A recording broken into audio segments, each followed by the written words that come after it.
श्री शिवाय नमस्तुभ्यम। दोस्तों, creative India by Anushree channel में आप सभी का स्वागत है। दोस्तों, कलावा को रक्षा सूत्र कहा जाता है। इसका बहुत ही विशेष महत्व होता है। यदि इसे अपने कलाई पे बांध लिया जाता है तो जो भी हमारे कार्य हैं उसमें सफलता मिलती है। तो कलावे का विशेष महत्व होता है धार्मिक रूप से। यदि हम किसी प्रकार का यज्ञ हवन कराते हैं या घर में कोई पूजा पाठ करते हैं तो कलावे का प्रयोग किया जाता है। किसी कलश की स्थापना की जाती है तो कलश पर पहले कलावे का बंधन किया जाता है, कलावा धारण किया जाता है। यदि हम नारियल को स्थापित करते हैं कलश पर तो नारियल पर कलावा लपेटा जाता है वस्त्र के रूप में। यज्ञ हवन में तिलक लगाकर, मस्तक पर तिलक लगाकर हाथ में कलावा बांधा जाता है। कलावा बांधने से पहले मंत्र उच्चारण किया जाता है। मंत्र उच्चारण करके कलावा बांधने पर उस रक्षा सूत्र का बल और बढ़ जाता है। कलावा को रक्षा सूत्र माना जाता है। कलावे को सूती धागे में स्वयं देवता का वास होता है। इसे बांधने से मनुष्य व्यक्ति की तमाम परेशानियां दूर हो जाती हैं। दोस्तों, आपने देखा होगा फिल्मों में, चाहे सुना भी होगा कि सीमा पार जो हमारे सैनिक हमारी रक्षा के लिए बॉर्डर पर बैठे हुए हैं, उन्हें युद्ध में जाने से पहले मस्तक पर तिलक लगाकर उनके कलाई में कलावा बांधा जाता है, जिससे उनको बल मिलता है। और कलावा रक्षा सूत्र का काम करता है, इसलिए उनकी रक्षा के लिए इस कलावे को उनके हाथ में धारण किया जाता है, जिससे उनको और अधिक बल मिलता है और शक्ति मिलती है। सकारात्मक सोच की शक्ति उन्हें स्वयं ही मिल जाती है, इसलिए वे बॉर्डर पार बैठे उन दुश्मनों को खत्म करने में बिल्कुल भी घबराते नहीं हैं। निडर होकर एक एक सैनिक 10-10 दुश्मनों का खात्मा कर देते हैं। तो सलाम है हमारे ऐसे सैनिकों को जिनकी वजह से आज हम यहाँ सुरक्षित हैं। तो दोस्तों, आप 108 बाती का दीपक कैसे बनाएं या 1001 बाती का दीपक कैसे बनाएं। दोस्तों, यदि आप इन बाती को प्रज्वलित करते हैं किसी तीर्थ स्थान पर जाकर, तो वहाँ तीर्थ स्थान पर बिना गए आपको उस बाती का 108 बाती का या 1001 बाती का दीपक का पुण्य प्राप्त होता है। तो दोस्तों, आपको इस कलावे का कैसे प्रयोग करना है, कैसे बाती बनानी है, यह कलावा अपने हाथ में कब धारण करें, या पुराना जब कलावा हो जाता है तो उसको कब उतारें और कहाँ रखें, तो ये सभी बातें आज इस वीडियो में शेयर करने वाली हूँ। तो इस वीडियो को अंत तक जरूर सुनिएगा। तो शुरू करते हैं अपना वीडियो। दोस्तों, यदि आपको लगता है कि आपके घर पर किसी प्रकार का तंत्र मंत्र विद्या का प्रयोग किया गया हो या कोई नकारात्मक ऊर्जा प्रवेश कर गई हो, तो एक छोटे से लाल कपड़े में 2 टुकड़े फिटकरी के कलावे से बांधकर अपने घर के दोनों मुख्य द्वार के दरवाजे पर लटका दीजिए। आपके घर में किसी प्रकार की तंत्र मंत्र विद्या होगी, वे उसका नाश होगा। यह कार्य यदि आप मंगलवार को करते हैं तो किसी प्रकार की नकारात्मकता आपके घर में प्रवेश नहीं करती है। दोस्तों, कलावा बांधने की परंपरा तब से चली आ रही है। जब इंद्र भगवान वृत्रासुर से युद्ध करने जा रहे थे, तब इंद्राणी ने उन्हें रक्षा सूत्र के रूप में उस कलावा को उनकी भुजाओं पर बांध दिया और युद्ध में विजयी होकर लौटे। तब से यह रक्षा सूत्र का नाम दिया गया है। और इसको बांधने से आपके हर प्रकार से, हर कठिनाइयों से रक्षा होती है, हर परेशानियों में आपको सफलता मिलती है यदि आप इसे अपने कलाई में धारण करते हैं। दोस्तों, कलावा बांधते समय या बंधवाते समय आपकी मुट्ठी बंद होनी चाहिए। मुट्ठी में कुछ ना कुछ वस्तु होनी चाहिए, जैसे फूल रख लें या 1 रुपये का सिक्का रख लें, और आपका एक हाथ आपके सिर पे होना चाहिए। और कलावा बंधवाते समय इस मंत्र का उच्चारण अवश्य करें। येन बद्धो बलि राजा दानवेंद्रो महाबला तेन त्वाम मनुधनामि रक्षा मांचल मांचल। इस मंत्र उच्चारण के साथ यदि आप कलावा बांधते हैं तो कलावे की शक्ति और बढ़ जाती है और प्रबल हो जाती है और आपकी हर परेशानियों से आपकी रक्षा करती है। दोस्तों, धार्मिक मान्यताओं के अनुसार कलावा को त्रिदेव और पंचदेव माना जाता है, यानी 3 रंग के कलावे भी होते हैं और 5 रंग के भी कलावे होते हैं। वैसे तो लाल, हरा, पीला कलावा होता है। कलावा बांधने से रक्षा बल मिलता है।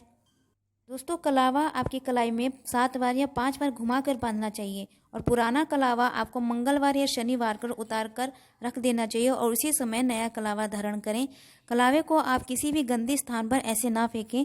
पीपल के वृक्ष के नीचे या किसी भी पेड़ के नीचे कलावे को डाल दें। तो पुरुषों और कुंवारी कन्याओं को दाएं हाथ में कलावा बांधना चाहिए और विवाहित जो स्त्रियां होती हैं उन्हें बाएं हाथ में रक्षा सूत्र बांधना चाहिए। दोस्तों, अब बात करते हैं रक्षा सूत्र से आप 108 बाती का दीपक कैसे बनाएं।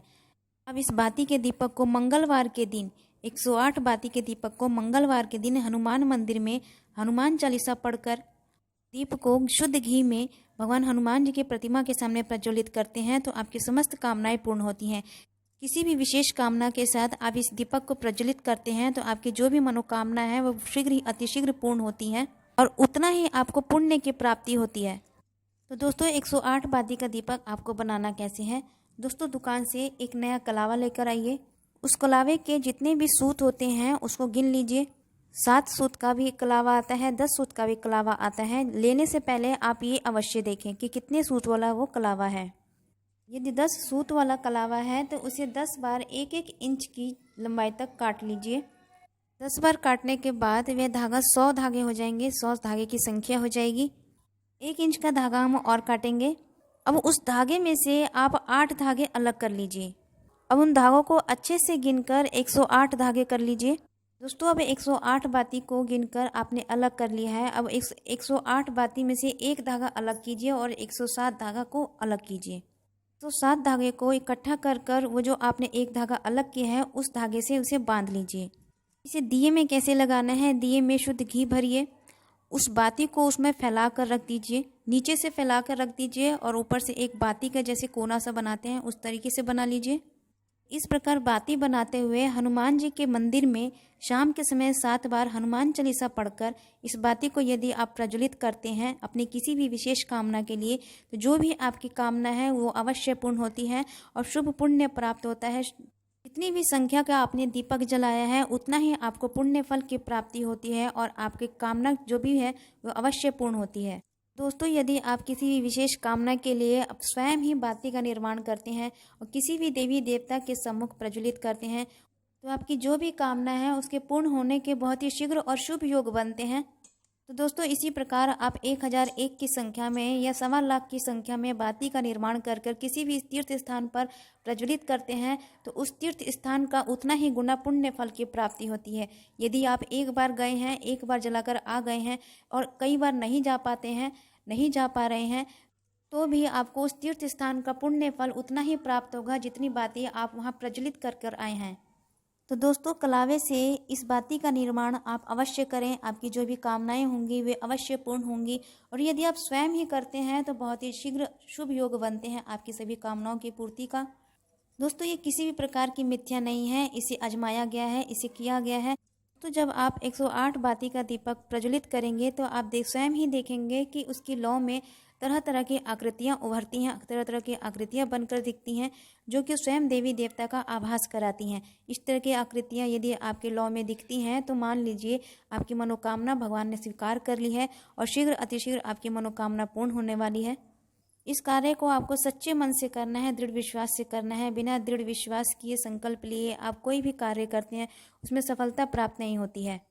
आपकी जो भी मनोकामना है, संतान प्राप्ति की मनोकामना है, शिक्षा या नौकरी की मनोकामना है, धन व्यापार वृद्धि की मनोकामना है या किसी भी प्रकार की मनोकामना है, आप मकान लेना चाहते हैं या गाड़ी लेना चाहते हैं या कोई लग्जरीज लेना चाहते हैं जो कि जिसकी धन के अभाव के कारण आप ले नहीं पा रहे हैं, तो इस प्रकार दीपक प्रज्वलित करने से हनुमान मंदिर में या किसी भी देवी देवता के मंदिर में किसी भी तीर्थ स्थान पर अपनी मनोकामना कहते हुए इस बाती का स्वयं निर्माण करें और उस तीर्थ स्थान पर प्रज्वलित करें तो आपकी जो भी मनोकामना है वह अवश्य पूर्ण होगी और शीघ्र अतिशीघ्र शुभ योग बनते हैं। तो दोस्तों यदि आपको ये जानकारी अच्छी लगी मेरे चैनल को सब्सक्राइब कीजिए, लाइक कीजिए और कमेंट बॉक्स में ओम नमः शिवाय लिखकर कमेंट जरूर कीजिए। तो मिलते हैं अगले वीडियो में, तब तक के लिए नमस्कार।